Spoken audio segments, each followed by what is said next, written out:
Welcome to the Cannabis Cultivation and Science Podcast. I'm your host, Tad Hussey of KISS Organics. This is the podcast where we discuss the cutting edge of growing from a science-based perspective and draw on top experts from around the industry to share their wisdom and knowledge. Before starting the podcast, just a friendly reminder to check out the podcast page at www.kisorganics.com. Just click on the Learn tab, then Podcast. And if you want access to podcasts as soon as they are recorded, along with additional content and video, we do have a Patreon account. We also do book clubs, hangouts, and have a private Discord channel for members. The KISS Organics website also offers consulting, a variety of soil amendments, lighting fixtures, beneficial insects, and the highest quality commercial soils on the market. We carefully research all the products we offer and manufacture to make sure they are science-based and meet our standard of quality. For this week's podcast, I had the honor of interviewing Dr. Nadia Sabeh, also known as Dr. Greenhouse. She is the president and founder of Dr. Greenhouse, an agricultural and mechanical engineering firm that specializes in the design of HVAC systems for indoor plant environments.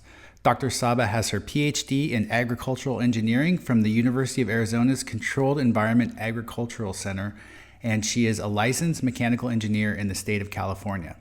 For over 20 years, she has dedicated her education and career to helping farmers control their environments, allowing them to grow crops indoors, in greenhouses, and in facilities that would otherwise be impossible or impractical to do so. Now on to the show. Welcome to the show. Hey, Tad. Thank you for having me. Yeah, I'm really excited to catch up again with you. I know it's been a little while since we last chatted. What have you been up to? Well, it's the new year. And with every new year, we think about, what the year before brought us or didn't bring us and what we hope the next year will bring. So I've been thinking a lot about the trends in our industry in 2023 and 2024 and looking ahead and trying to predict or consider will some of those trends continue into 2025. I recently posted a blog about my predictions. Today, my podcast episode going into a little bit more detail on my predictions and trends. It posted today. Today is January 21st. And, we're looking ahead to, looking forward to more greenhouse projects. I think that's one of the biggest trends that we have seen in the industry across all the crops that we work with. Growing indoors is really energy intensive. And, the Pied Piper is asking to have their dues paid in a sense. And it isn't always panning out. It's not necessarily a profitable business. And so finding new ways to, increase the bottom line, increase those margins, and actually, first off, just be profitable or at least break even, which a lot of growers haven't been able to do, or it's been very marginal. And so, there's only so much you can do to increase your rate of growth and your yield and your output. And so more and more growers and operators are looking at how do we cut costs? And energy is, 30 to 50% of growers' cost, depending on where you are and depending on what your labor situation is. And so, we're seeing a lot of that as well as, a lot of interest in automation and AI, though what I will say is a major gap in the industry is data. People aren't necessarily collecting data, or they might be monitoring with, some of the monitoring systems that are out there, but it's not actually being recorded or downloaded anywhere. So, you're kind of guessing. I mean, you have a feel for it on a day-to-day basis, but, that doesn't necessarily mean that over, the course of a full, harvest cycle or a full year or a season, you have more of a gut feeling than the data to support decision making. So, we're hoping and encouraging growers to implement, more robust systems, even again, if it's not tied into controls and it is still monitoring, just get a monitoring system that actually records that data so that we can then even help you analyze that data if you don't know how to do it. But yeah, it's 2025 is going to be an interesting year. 2023 and 24 already were. I mean, honestly, the last 5 or 7 years were interesting, right? I mean, we had COVID, and then we had inflation and supply chain issues. And 280E is drowning the cannabis industry and oversupply. And it's just like, okay, how do we sort of course correct here? So honestly, that's what I'm up to, is just thinking about the course, the path, forward, and how Dr. Greenhouse can fit into the success of growers, production goals and profitability goals, and work life balance, and all of those things. So um, I guess that's what I'm up to, thinking a lot. That's great. And for people who are unfamiliar, the podcast is called The Doctor Is In, and you can find it on all major platforms. Nadia's website is drgreenhouse.com.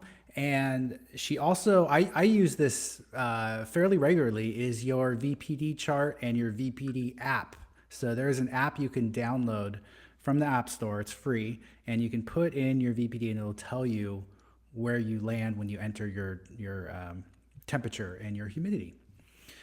So a couple resources for folks. Now, your area of expertise is probably the area where I feel the least competent, because it's so complicated. I have a bunch of questions I want to cover today, but let's just start off with talking about what are your sort of initial considerations when you walk into a new grow space? Like, what goes through your head? Because I realize, like, with the variety of ways that people are growing, from, an indoor tent, a 4x4 tent, to a garage, to facilities indoors, to greenhouses, and you see all different shapes and sizes. And not even that, just different ways that fans are configured, and airflow in and out, and sealed and unsealed. Like, this is a very complicated topic. What do you think about, though, when you walk into a new space from an environmental perspective? Yeah, thank you for this question. One trend of 2024 is that I was visiting a lot of sites all over the country, both greenhouses and indoor, to really help growers and operators improve the conditions of the facility that they already have, rather than helping investors, right, figure out where to spend their 20 or 30 million dollars. We're like, okay, how can we spend a few $100,000 to improve the asset that we already have? And one of the areas is always climate control. And the two most challenging areas in terms of managing the environment has remained the same for 10 or 20 or 30 years. I've been doing this for 26 years now, is airflow and humidity control. It doesn't matter the facility. It doesn't matter the crop. Those are the two primary concerns. And I'm so happy that more and more people are actually shifting away, or maybe they're figuring out the dehumidification question and are asking more and more about the airflow question. I think I told you earlier, I was just at a mushroom conference and talking about airflow. Mushroom growers are challenged with good airflow. So that is the first thing I look for. Quite honestly, is I am looking at your airflow devices, whether that's a duct, whether that's a polytube, whether it's a fan coil unit sitting in the corner of your grow tent, whether it's fans blowing on your plants or not blowing on your plants. That is always the first thing that I'm looking for. In fact, I was made fun of many years ago. I'm both an agricultural and a mechanical engineer, and I've studied HVAC a long time.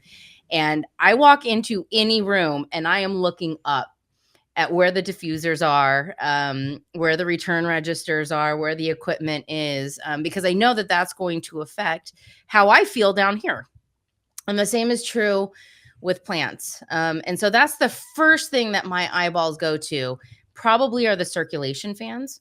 Do you have them? Where are they positioned? How many do you have? Are they, blowing in the right direction? Are they fighting against each other because they're pointing in 17 different directions? That is not even an exaggeration. I've walked into some greenhouses and indoor farms where fans are pointing in multiple directions, not working together, and just, I mean, it's chaos. And so that's one of the first things I'm looking for is how are we moving air in this space, and how are we getting air into this space? Are we using outside air? Or is it 100% circulation? Is it overhead? Is it under tables?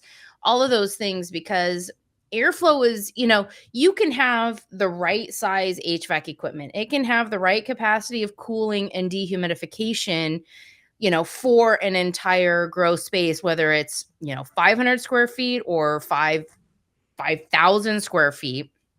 Um, you know, you can have the right capacity, but if you cannot get it to where the plants are, who cares, right? It's just going to circulate on itself, and it's not going to do a lot of good. So, how do we distribute that conditioned air to a space? So that's one of the first things I'm looking for.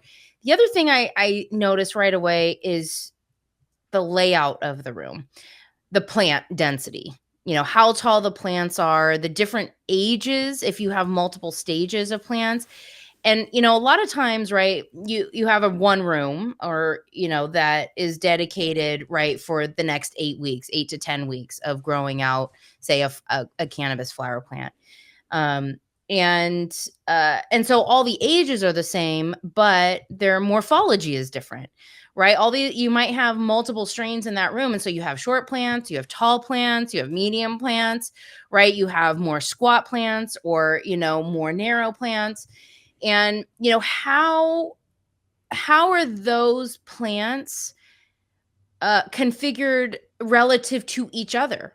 I mean, there are some rooms I walk into and it looks like a wave, right? Because it's like you have small plants next to tall strains, next to small cultivars, next to tall cultivars, right? And so it's just kind of all over the place. And when I think about, again, airflow, I'm thinking, well, are those tall plants obstructing airflow to get to the shorter plants, right? Or are the shorter plants creating just like a channel of air in between the tall plants, right? Depending on how it's going. And so, I look for uniformity also in crop morphology.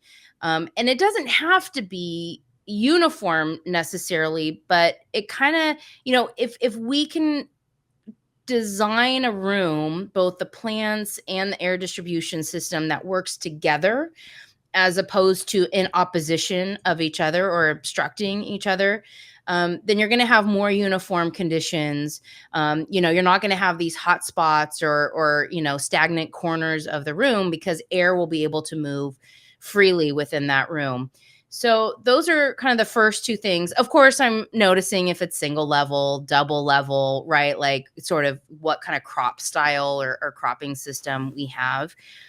I don't pay as much attention to irrigation and the substrate and cropping system. It is important, especially if you're growing, say, in living soil. You might only be watering once every couple of days, and so the dynamics of water vapor and evaporation in that space might be different than if you are growing in rock wool or coco coir with drip irrigation, right? And those systems are meant to drain, and you might be irrigating multiple times a day. And so we would expect a different evaporation profile in those rooms. And so that is interesting. And then the other thing that I look for is there water everywhere? And not necessarily because of irrigation, but because of condensation and condensate collection. A lot of growers have dehumidifiers in the room or fan coil units in the room, and they are condensing, right, that water vapor out of the air through the dehumidification process. And too many times we see overflow of the drain pan, just water spilling over onto the floor or into the corner of the room. Or we see, that, the drain pipe off the condensate isn't designed correctly. And so it's backing up and clogging up the drain pan, or, the ability to drain to the floor or whatever. And why that's important to me, I mean, it's a lot of things.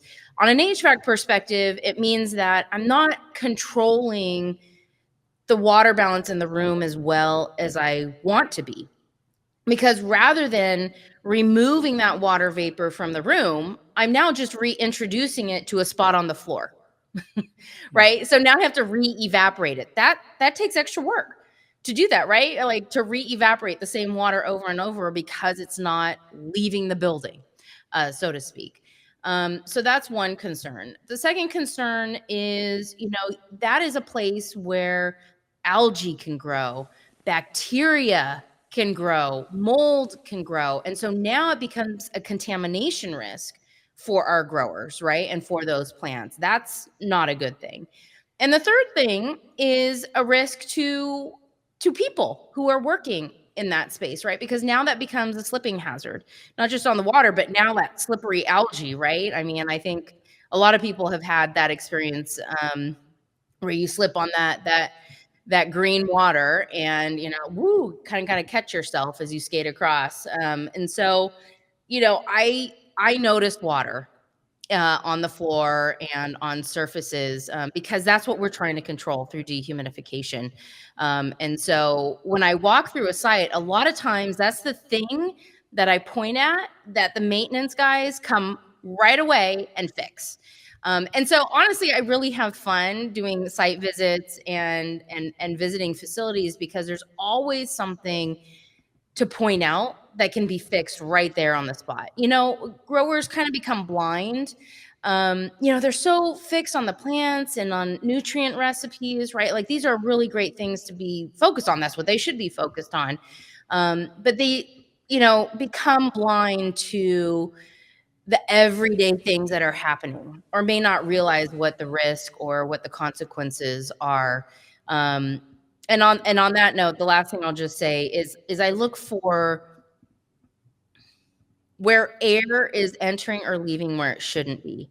Whether it's a greenhouse or an indoor facility, sometimes we see that the building, the structure isn't sealed well. The seal around diffusers, or penetration through a wall isn't sealed well, and that's where heat and humidity can come into your space. That's where heat and humidity can leave your space in an uncontrolled manner. And again, that's not great for HVAC control and what we're trying to achieve with our heating, cooling, and dehumidification systems. But it's also an energy drain on your facility because, you're if you're in Minnesota and you're leaking out hot, humid air, right? That's just more heat that you're going to have to add into that greenhouse, because there's a hole in your wall. Or if you're in Arizona, right? Hot, dry air is going to come in to one corner, one, spot in your room, and you're going to lose control of that room. So, looking at the integrity of the space, looking at the space itself, and looking at all the air devices, it's a lot. I notice a lot of things. That's good. That's good. And I know you kind of already answered my next question, but was there anything you can elaborate on in regards to the most common mistakes you see in regards to environmental control or airflow? You mentioned fans pointing in the same direct or opposite directions, kind of battling each other. Um, what are what are some other things that you see as just common grower mistakes on this topic?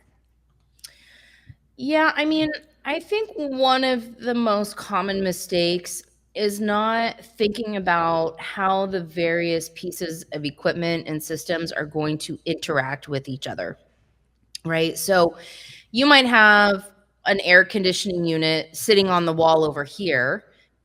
You can see my hand over here. And then you might have an oscillating fan on the wall over here. And that oscillating fan is blowing towards that fan coil unit, that air conditioning unit sitting on the wall. Well, that air conditioning unit is trying to blow air away from itself, right? And to the center of the room, while that oscillating fan is trying to blow air towards the center of the room in the opposite direction.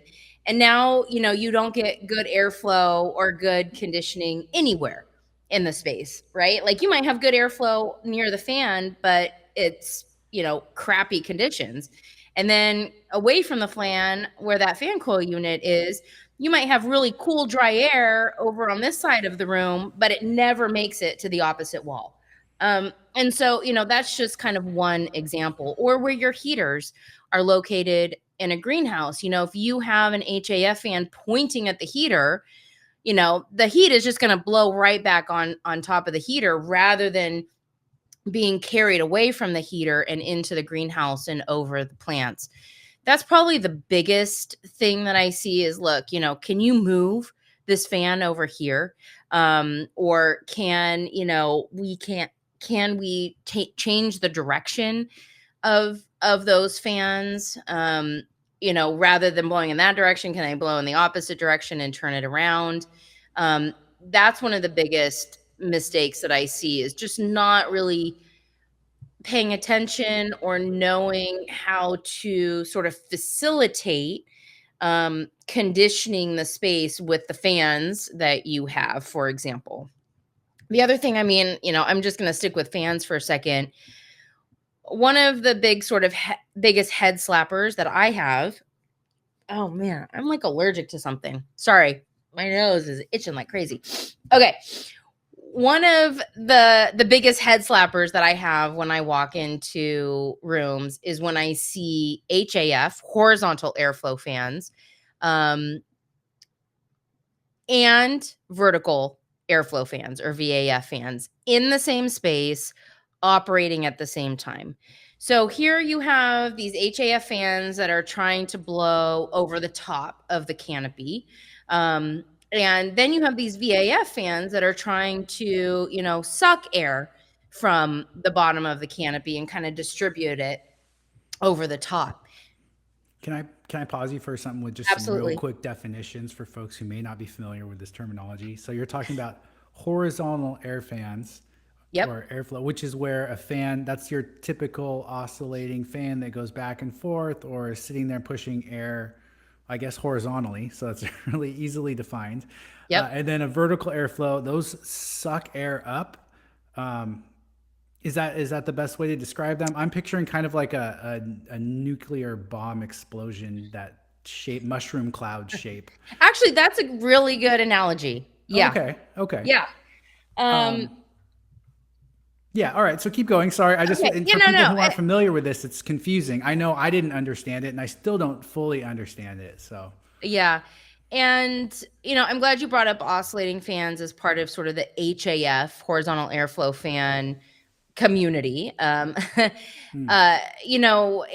fans, yeah, are really designed to move air horizontally and usually over the top of the crop. So you see them sort of suspended from the trusses, or you see them hanging on the walls. And so, yeah, it's a horizontal motion of air. Vertical airflow fans really come in two styles, but the most common one that I see are the ones that, like you described, kind of like a mushroom cloud.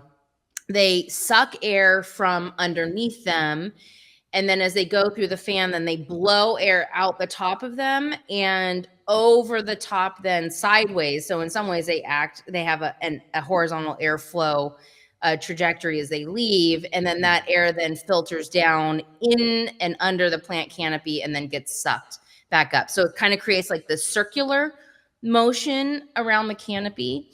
And so if you have both fans that are blowing horizontally and fans that are blowing vertically, what is the direction of airflow you're going to get in the end? it sounds chaotic to me. And Yeah, this leads me to exactly. another question. So the main reason that we don't want air crashing into each other is the main reason just because you end up with microclimates, so you just don't get good homogeneity. Absolutely. That's a Okay. big, big reason. Yeah, you just get air kind of banging into each other. So you get these erratic areas of high velocity and low velocity and no velocity. And so it's like creating hot spots, but of air motion. And then you might have air that's moving upwards, downwards, sideways, diagonally. And so predicting where those spots are going to be is really hard. But also, that's not the point, right? The point is to create homogeneity, is to create uniformity, in hopes that, your crop is all going to grow at the same rate and with the same quality. If you have, a high velocity area over here and a low velocity over here, those plants are going to grow very differently. Even if the temperature and humidity was the same. It's kind of like a wind chill factor, right? Like, you could be outside and it's warm outside, but if the air is still, right, you're so much more uncomfortable than if there's a breeze, right, or if it's windy. And so it helps to basically pull heat away from our bodies when it's windy. The same idea is true, with circulation fans and plants, is that if you have a high velocity, then it's going to pull more water vapor away from your plant, which is going to stress your plant potentially, and require it to use more water, to deliver nutrients and to keep it, lush, basically. And then if you have an area of stagnant airflow, then your plant might not evapotranspire enough. And then it doesn't move nutrients at all to the tips of the plant. And so you might see leaf tip burn. I know we've talked about that in the past, Tad, is leaf tip burn. And so you can see that under both conditions, really high velocity or really low velocity. And so the goal is to get sort of a medium velocity everywhere, in the space. So that's one of the biggest mistakes, is when I see a combination of fans. I've seen oscillating fans and vertical fans, oscillating fans, and then those horizontal fans that are kind of, positioned in a racetrack configuration. And then I've seen all of that with also under bench fans, or, under bench air tubes. And my question is always, what are you trying to accomplish with all of these fans, right? And the goal, and what so many growers say is, we want to see the plants dance. I don't know where that term was coined, but I don't necessarily want to see plants dance. I want to see maybe a little bit of movement. But if plants are dancing, then chances are your air velocity is too high and you're going to stress the plant. Okay. Oh my God, Tad. What's interesting about this is, as you're saying this, I want to go in my grow room right this minute and change some things that I've done. So I'm glad to hear that. doing under canopy airflow at the moment through a greenhouse convection tube, and I have, because my exterior air is so cold and I can't condition it well. I don't have a lung room necessarily. Okay. I'm trying to limit the amount of air exchange that I have into that room. So I'm supplementing CO2. And I do want to talk CO2 as well, because I think that's an interesting thing that people don't necessarily talk about enough. So I am supplementing CO2 into the air tube, which then pushes it up when it does supplement. And I'm about 1,000 ppm CO2, just to throw out a number. I really like the under canopy airflow, because I'm getting a larger volume of air moved at probably, I guess, a lower velocity, and it's pushing the air up into the stomata. So I'm getting CO2 delivered where I want it, which is great. But then I also have an oscillating fan that was above the canopy, but now that the plants have grown, I'm thinking about it, it was hitting the canopy and I was seeing less growth on the side where the fan was. So I turned the fan off, and now I'm thinking I need to take it down and put a fan to get air circulation around the room, because I probably have stagnant air everywhere else that the under canopy airflow is not hitting. I know it's hard to describe these things without a visual, but I think these are the sort of things that you should be thinking about as you're thinking about your grow space. And I'm just trying to think it out loud as we're going through it.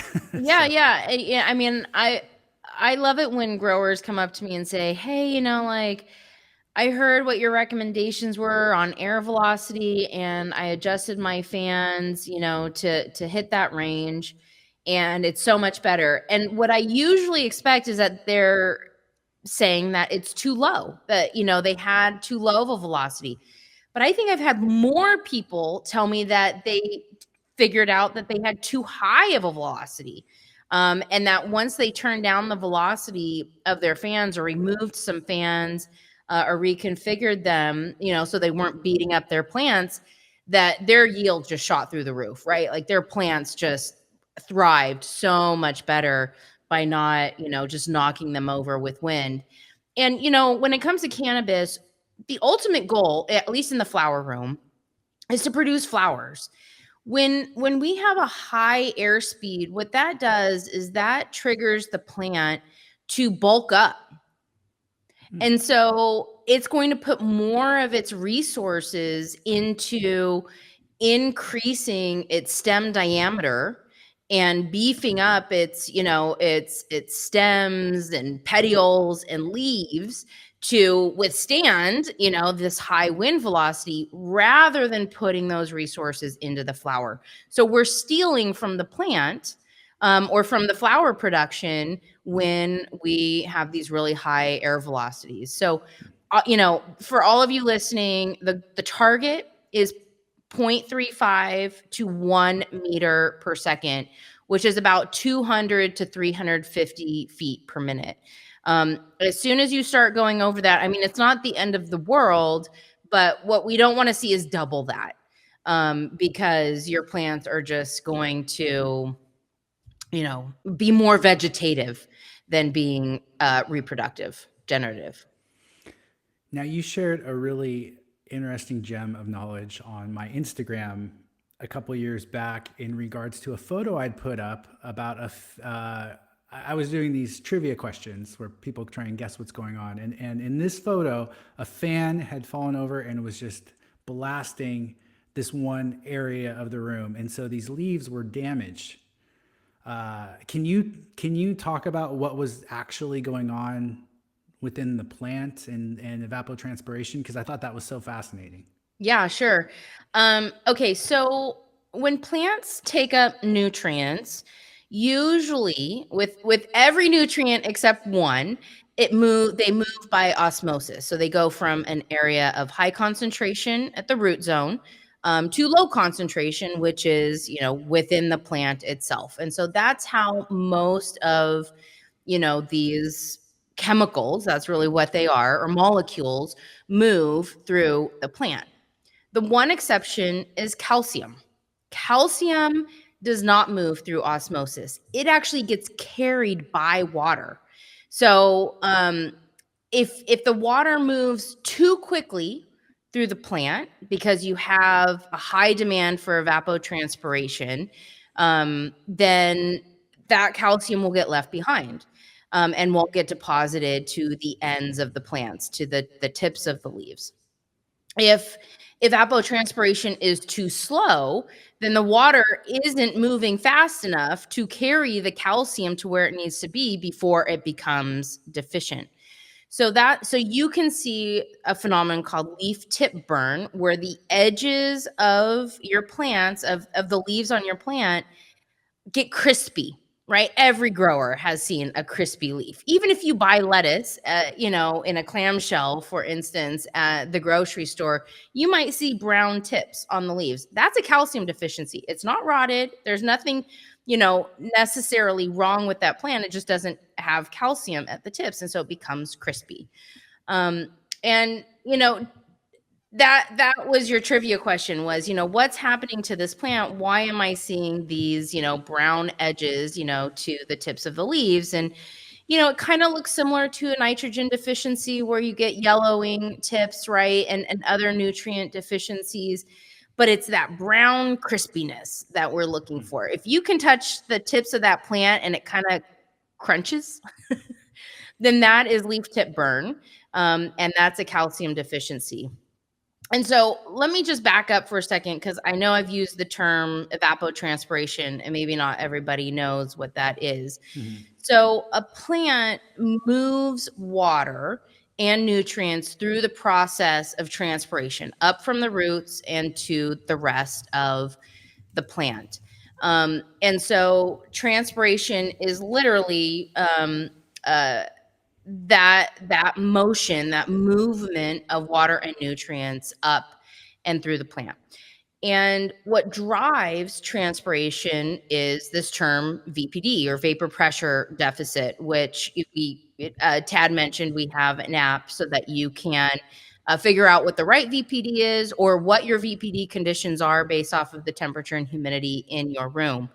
And I like to call VPD the pressure on a plant to transpire. So the drier it is in the space, the more water is going to want to move from the roots and out into the air. And so when you have a high VPD, that's a dry room or dry air, and your plants will transpire a lot more, moving water very quickly at a very rapid rate through the plant. If you have a low vapor pressure deficit, that's usually a high relative humidity, then the pressure on the plant to transpire is much lower. And so water and nutrients move much more slowly through the plant. Now, if you, for instance, are only watering once every 2 or 3 days, and you have a really high VPD, which means a low relative humidity, it's high and dry. I call it high VPD and dry room condition. Then your plant is going to use a lot more water to push out into the room. And what you might notice is if you have a really dry room, that your plant over time might actually start to wilt, because now there's not enough water at the root zone in order to support the pressure on the plant to transpire that water, pull it up from the soil into the roots, through the plant, and out into the air. And so you might find that you need to water more frequently if you have a high VPD, if the relative humidity is really low. And that's why. What's one of the things I love about transpiration is that for non-woody plants like cannabis, for example, turgor pressure is what actually holds the plant up. And turgor pressure is created by the movement of water and by the water pressing outwards on the cell walls. And that's what holds your plant up. So if your plant starts to wilt, then that means you don't have enough transpiration to literally hold the plant up. And so, one of the ways that you can actually conserve water is by lowering your vapor pressure deficit. By increasing your relative humidity, your plant won't demand as much water. And guess what? It also won't demand as many nutrients. So you're going to conserve water and you're going to reduce your nutrient load, or your nutrient demand for the plant, regardless of what type of growing system you're using. And you can train a plant very young, even at this sort of small mini veg stage, to be sort of drought resistant. If you start the plant with a high relative humidity, it will teach itself to conserve water, and then you can carry that through for the next 2 to 3 months with that plant until you harvest it, and not require such a low relative humidity. I will say happily that one of the trends I have seen in the cannabis industry is a movement away from 75 degrees and 50% relative humidity. As people are switching to LEDs, they're realizing there's not as much radiant heat, so they have to raise the temperature of the room. And growers are learning that maybe we don't need such a dry condition. Maybe we can raise that relative humidity. And they're seeing, increases, right? 50%, 100% increases in yield because they're allowing themselves to run a humidity closer to 65 or 70%. Not a lot of growers are doing that, but the ones that are reaping the benefits, I would say. Yeah. I'm seeing more people running higher humidities, and I think it's great. Yeah. Couple of thoughts. One is that what you were describing in the leaf scenario is that some minerals will move through the xylem, which is where water moves, and some minerals move predominantly through the phloem. And minerals that move through the xylem would have the effect that you're describing. So potassium would be another one too, with that leaf tip scenario that you described. For people who are familiar with the botany side of things, I just think that's really interesting. I just did a post on root hairs talking about how root hair death is really the reason that we see a limitation, whether overwatering or underwatering. What we're doing is we're killing root hairs, and that limits the plant's ability to uptake water, uptake nutrients. And so that can have a Yeah. downstream effect similar to what you're describing. So there's a lot of things that can create the same visual symptoms from totally different environmental conditions. And I think that's fascinating. And the better we understand the why behind that, the better we can be as growers. So I love that you were able to share that. The next question I have for you is, because you brought up turgor pressure, I got absolutely roasted a year or two ago because I made a comment. I was watching my plants and they were doing what people call praying, which is essentially, let's call it a 45-degree leaf angle. Okay.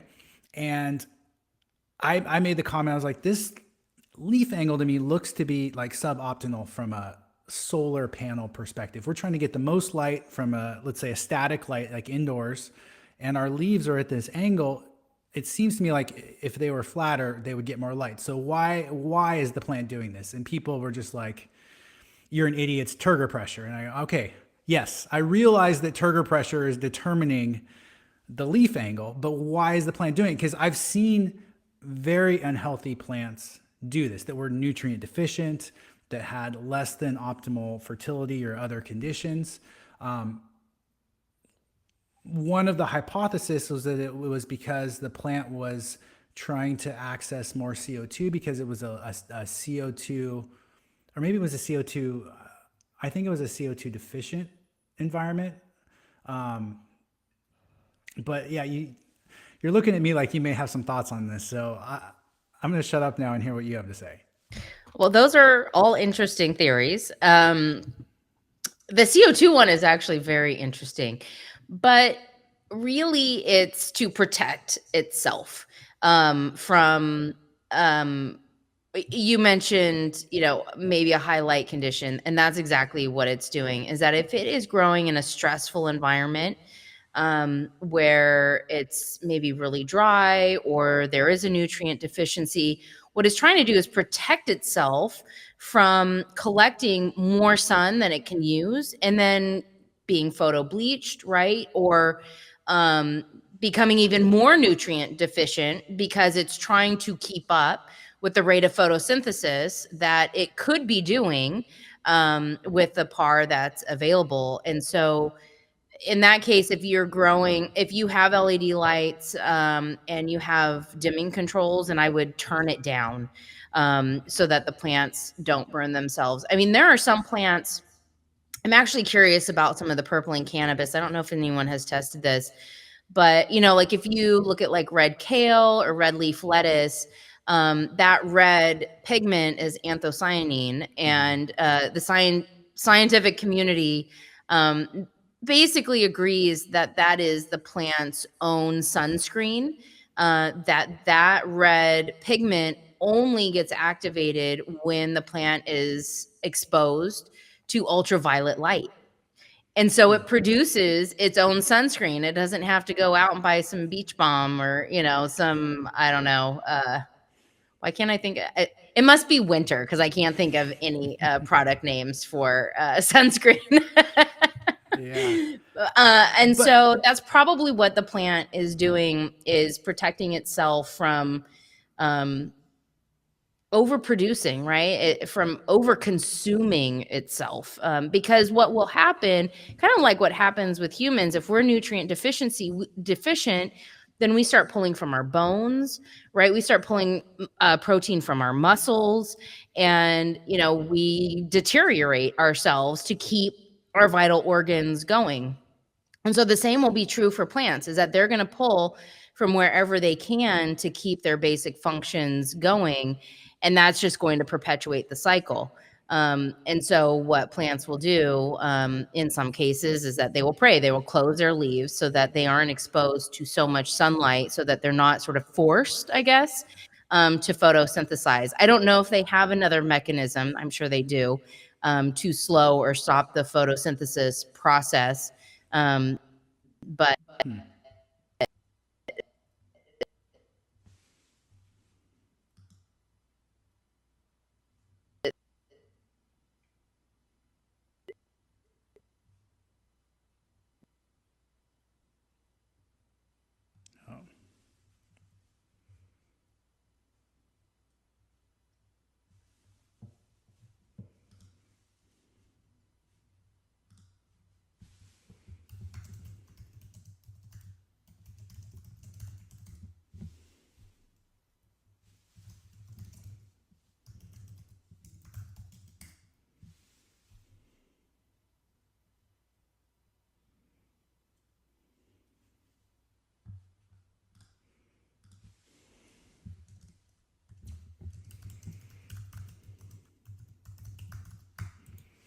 You're There back. you are.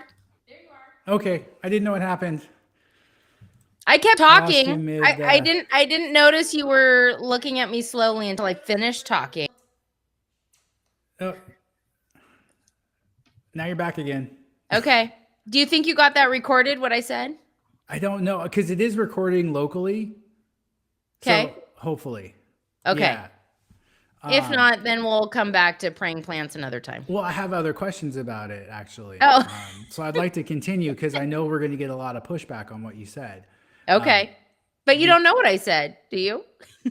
I caught some of it. So basically, you were saying that it was a plant response to limit light due to other environmental stresses.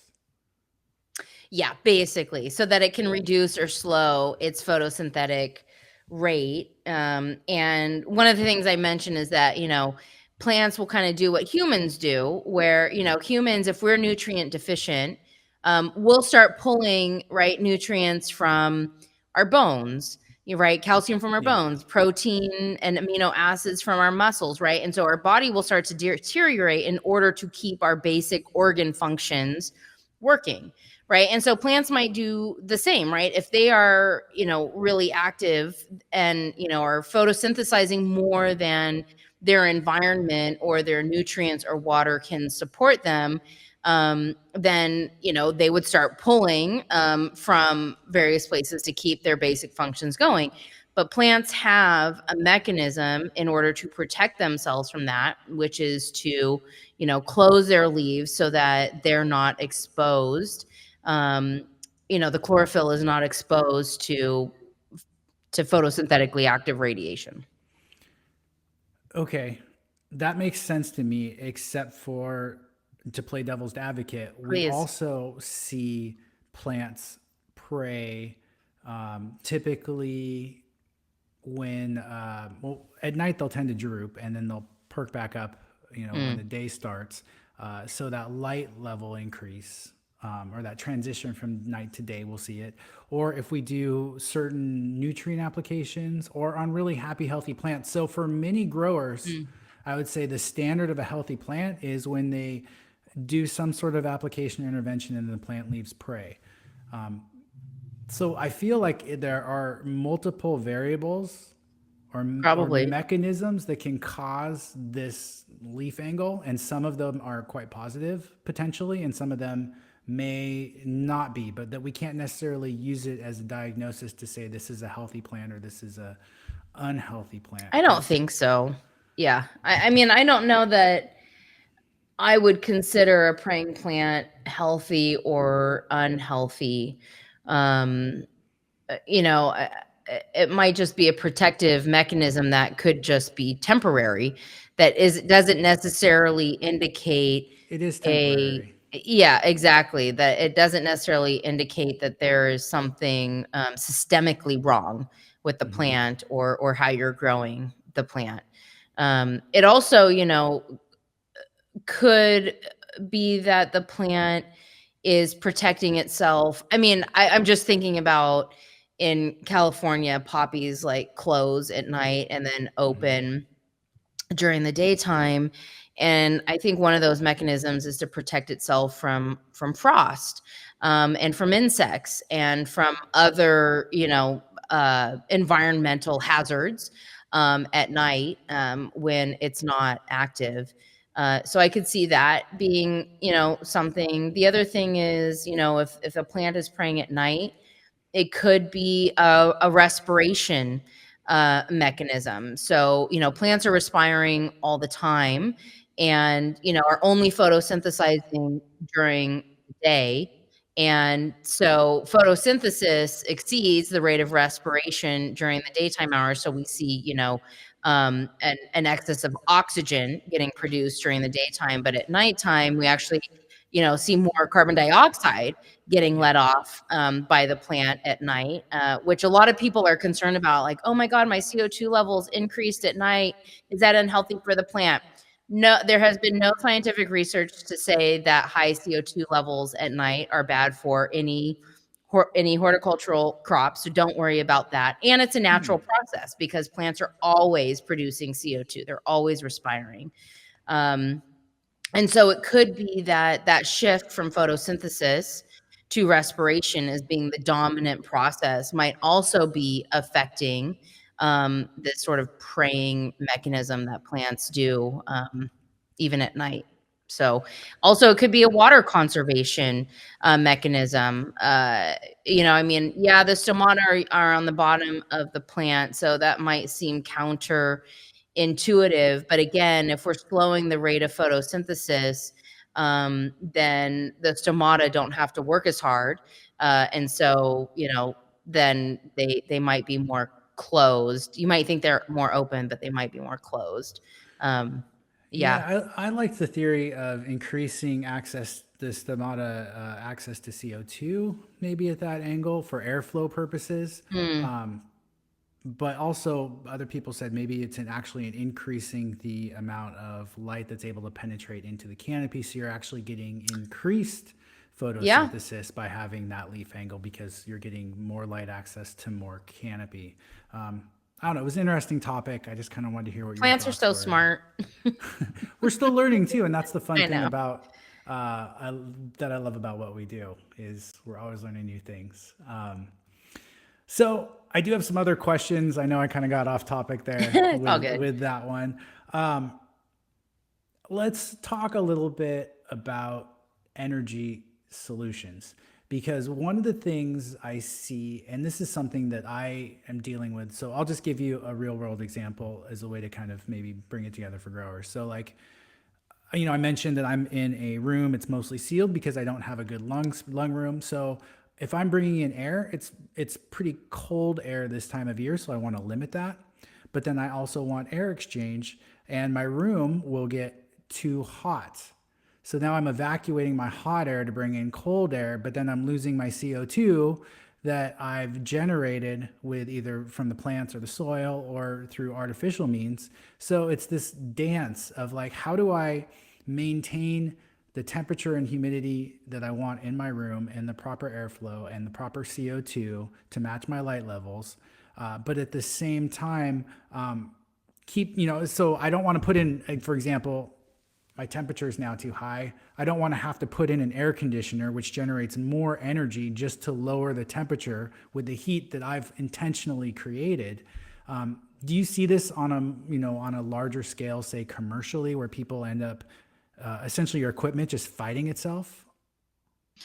Equipment is fighting itself all the time, whether it's CO2 versus heating and cooling, or it's cooling versus dehumidification, or it's heating versus dehumidification. I mean, it just is kind of the nature of the beast because, for one, we're asking equipment to manage energy within the space, which we call a load. Um, that varies over time. It varies from hour to hour, it varies from day to night, it varies from week to week, right? And so we're asking equipment to do all this work and find the right balance, so that we can hit our temperature, humidity, CO2, light, everything targets. So, on your specific example, when it comes to carbon dioxide and conditioning a space, one trick that you can do is, okay, so let's say you have it's a beautiful day. Let's say it's like 65 degrees outside and the relative humidity is like 30 or 40 or 50%. And, inside you're trying to maintain it to be 80 degrees and, I don't know, 65% relative humidity. So you know that you can use that outside air to cool and dehumidify your space. And so you're like, oh, great. I don't have to turn on an air conditioner. I don't have to turn on a dehumidifier. I don't have to turn on a heater. And I can just ventilate this space. But you're like, but I also want to enrich this space with carbon dioxide to hit, 1,000 or 1,300 parts per million. I'm just going to dump all that CO2 outside. Right. And I'm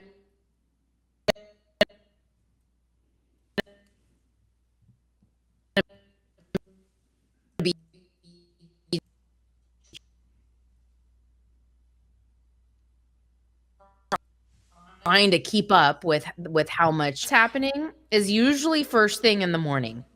So when the lights turn on and your plants wake up, if you enrich that room with carbon dioxide for that first hour or two before the plants are transpiring really hard, before heat really builds up in your greenhouse or in your grow, then you can still get a really big benefit from enriching that space with CO2 for just 30 minutes to a couple of hours.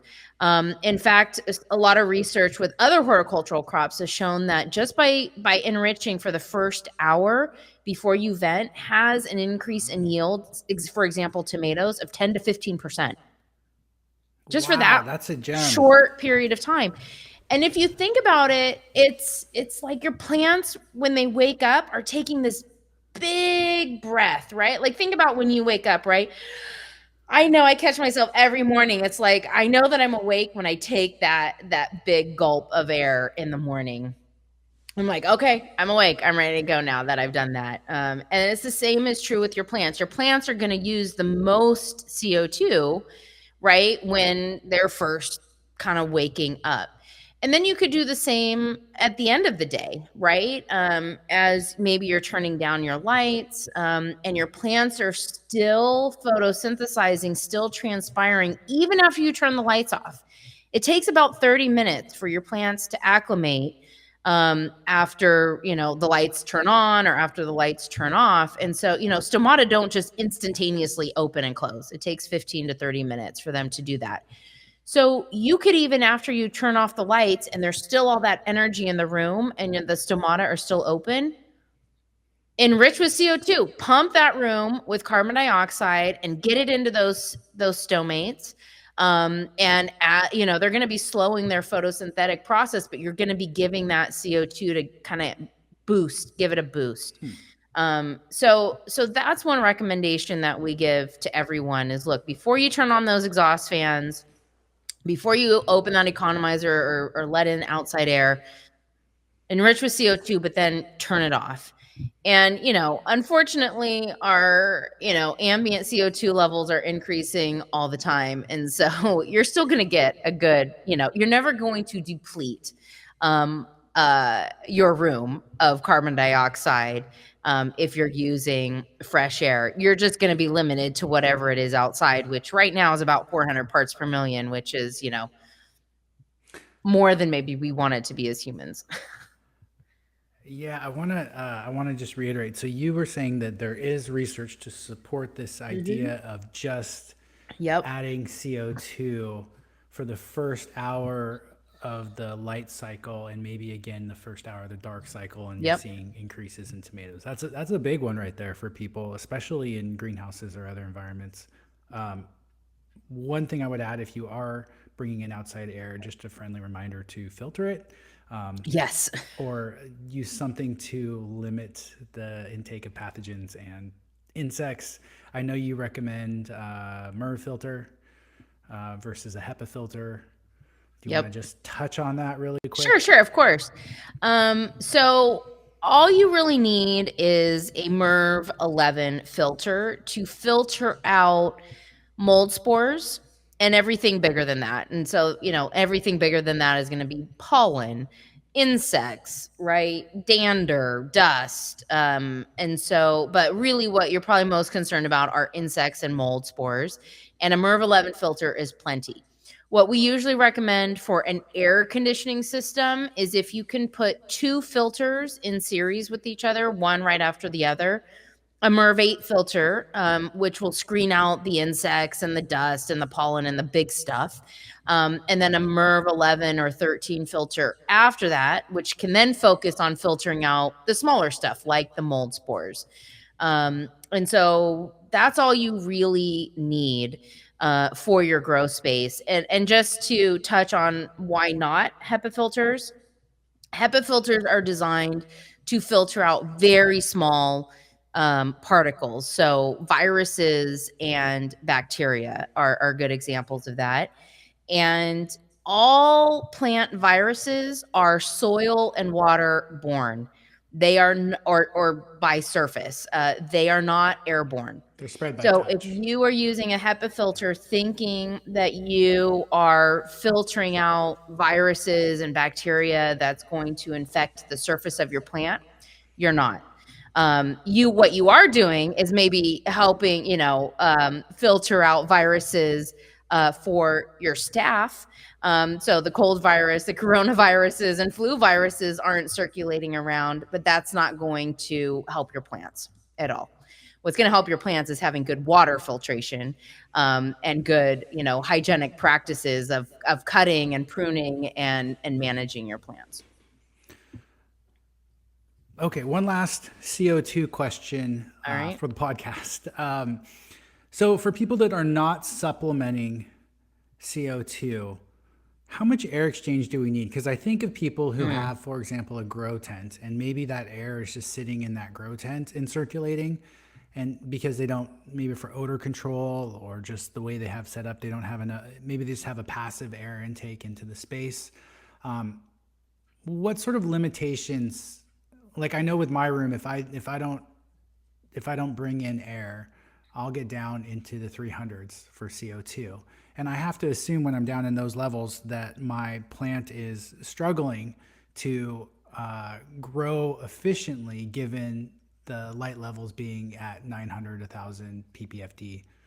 I'm not maximizing my growth potential there, and CO2 would be the limiting factor. So as we move to, a more sealed environment, how important is that supplementation? Yeah, I mean, wow. This is a very multi-pronged answer. Sorry. Okay. No, well, I mean, it depends on so many factors. First off, it depends on how many plants you have, right? I mean, do you have one plant?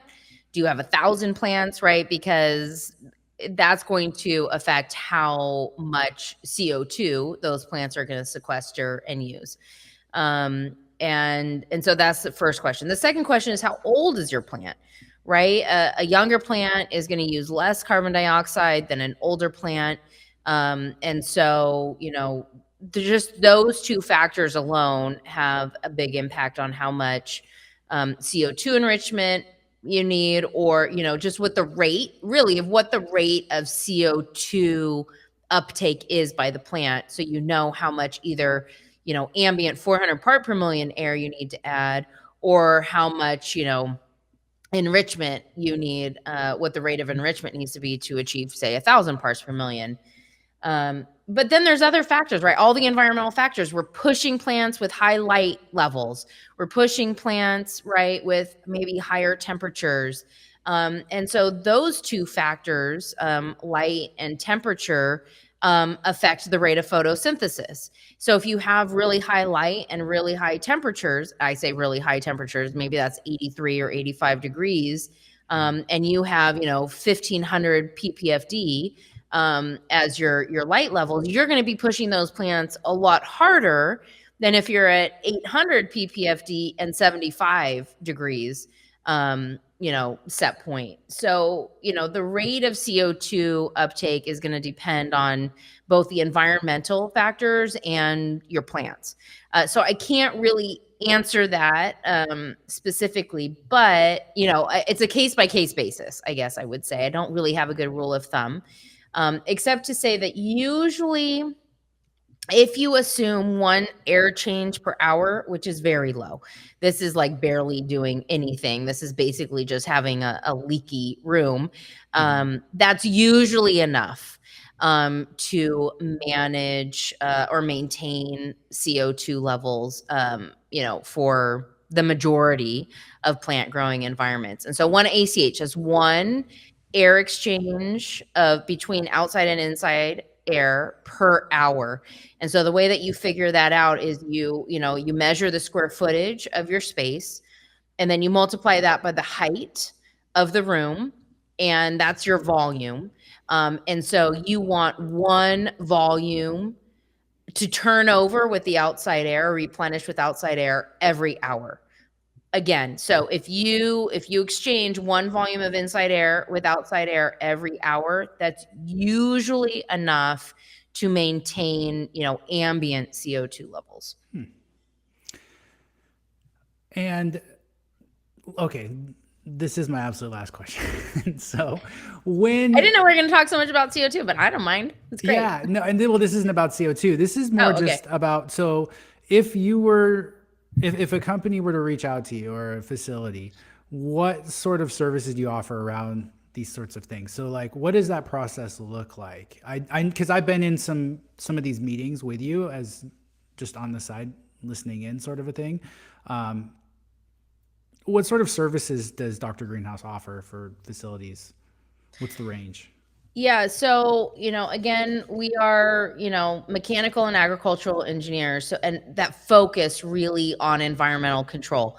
We don't do irrigation, we don't do lighting. There's a lot of, other specialists in those areas, including UTAD. Um, and so, we really focus on the air, on the aerial environment around the plant.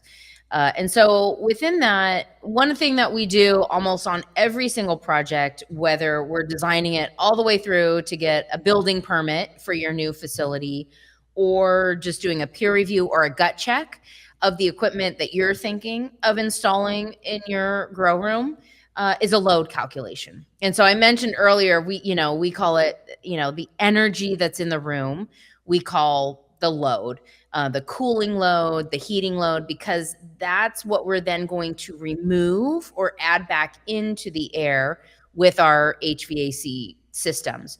So the very first thing is we calculate how much heating, cooling, and dehumidification or humidification you need based off of what you're growing, what type of lights you have, what your irrigation rates are, all these sorts of variables, so that then we can help you pick the right equipment, the right size equipment, the right type of equipment. Again, if you've picked out, a dehumidifier and maybe an air conditioner, and you want to make sure that you got the right size, we can calculate what the right size will be and tell you, yep, you're on the right track, or you might want to, bump the size up a little bit because it's not going to give you enough dehumidification at your conditions. Or it's way oversized because, you weren't sure, or the engineer wasn't sure because they've never done a grow room before. And so, you can save half the price if you just, get the right size equipment, which is not going to just help you with the first cost. It's going to help you with the operating costs because you're not going to be running, right, bigger equipment that has a larger electrical or gas load, or demand. So, we do that level of work for everyone from, 500 square foot, you know, small grower to, 50,000, 100,000 square foot, fancy indoor facilities. And we've saved our clients probably millions of dollars, just doing those two things. Beyond that, we're hired a lot to help with airflow and to help with CO2 enrichment. So we can actually, calculate how much CO2 your plants are going to use so that you know how much you need to then add if you want to enrich the room with CO2. So we can get you dialed into that number as well. So you don't have a, bigger tank outside than you need, or that those canisters are going to be enough. And then, on airflow, we've been called a lot more recently on helping with airflow design and improving the air flow situation in indoor grows, greenhouses, if you are growing in multiple levels, which I'm sure a lot of your listeners are growing in 2 or 3 levels, whether that's for clone or veg or flower. I mean, it gets really complicated once you start working in 3 dimensions. How do we get air moving down below and up above and through? Right? I mean, those are Yeah. basically the Yeah. 3 variables that we're trying to manage with airflow. And, there are some prepackaged, I would say, prefabricated systems out there for, multi-level uh, uh, grow racks. And I wish they were engineered a little bit better. And so we've actually come through and helped growers to improve on those systems. And we've also custom designed those systems, and the thing about that, like if you think about, like, you might spend 20 or $30,000 installing like an in rack air distribution system that was designed to make your plants dance. But they're only dancing in the middle. They're not dancing at the ends because it wasn't really engineered, I would say. And so, like, you think you're saving money because you're not hiring an engineer or consultant like us to to do the calculation and the analysis, to tell you how much airflow you need to move from end to end, to make sure that it's picking up the right condition of air at the other end of the rack, to size the ducts or that plenum that's running from end to end.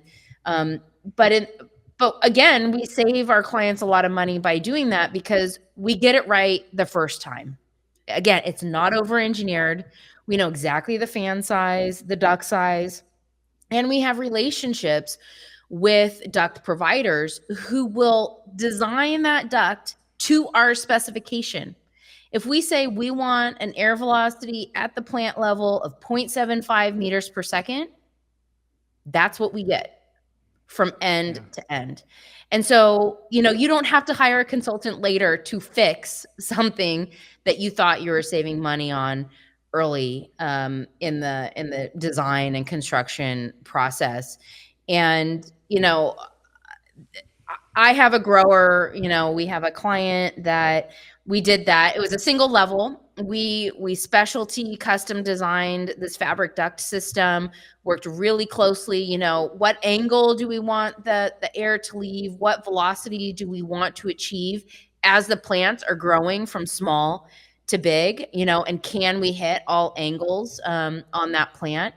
And when they first started it up, that's all they did. They just, use the fabric ducts, and I walked through and I'm like, oh my God, it feels amazing in here. Just, when you walk into a room and it just feels like butter, like you just know it feels right, right? You don't feel a wind tunnel. You don't have air blowing on you. And then it's not like stagnant and weird over there.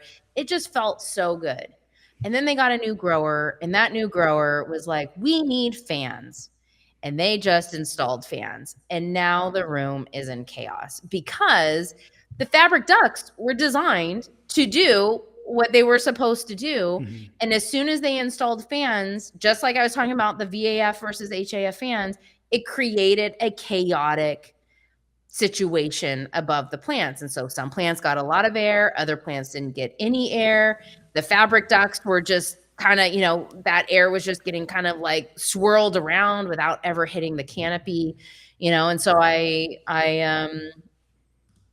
asked them, right? I encouraged them, look, turn the fans off in one room and see if it's any better.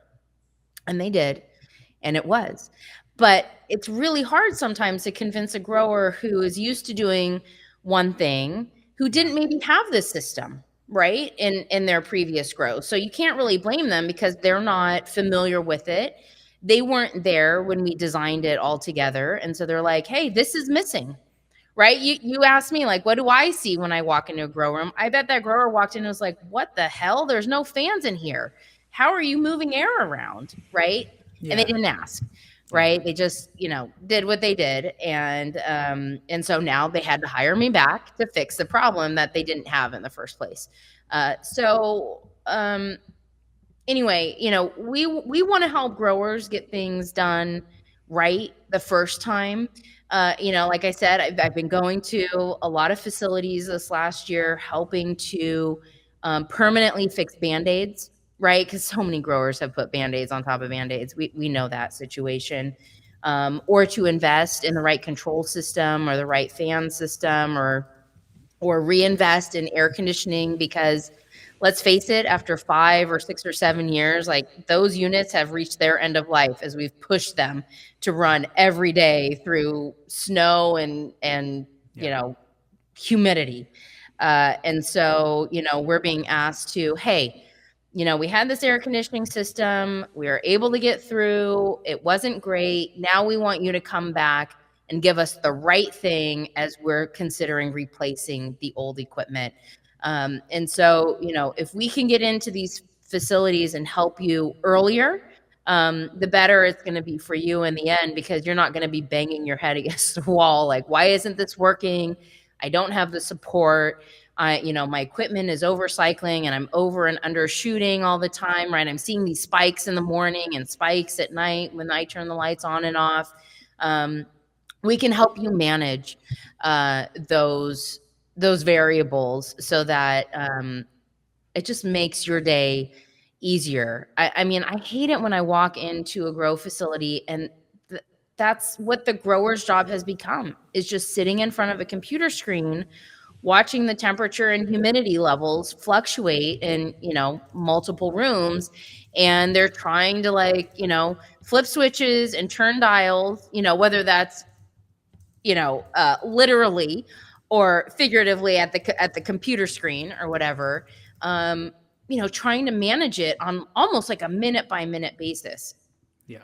That's maddening, right? So, the equipment is out there, the control systems are out there to do the majority of that work for you so that you can focus on what it is you want to be doing, right? Which is playing with nutrient recipes, playing with lighting recipes, trying new cultivars and strains, right? Like, I mean, the fun stuff about growing plants, growing cannabis. So, Yeah, I just want to say really quickly, like I found you over a decade ago through Canicon because the speaker that was the expert on HVAC came in and he was referencing you for all of the research that he was sharing. So I was super excited to go to the source and meet you, and I'm really just grateful that you're willing to share some of the information that you have with growers. And yeah, I hope that we can catch up again soon. But thank you so much for your time today.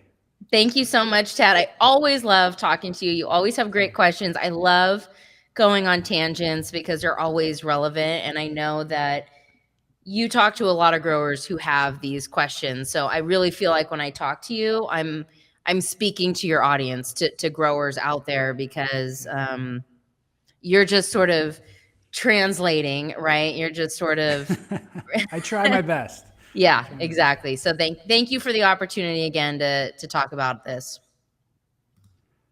Cool.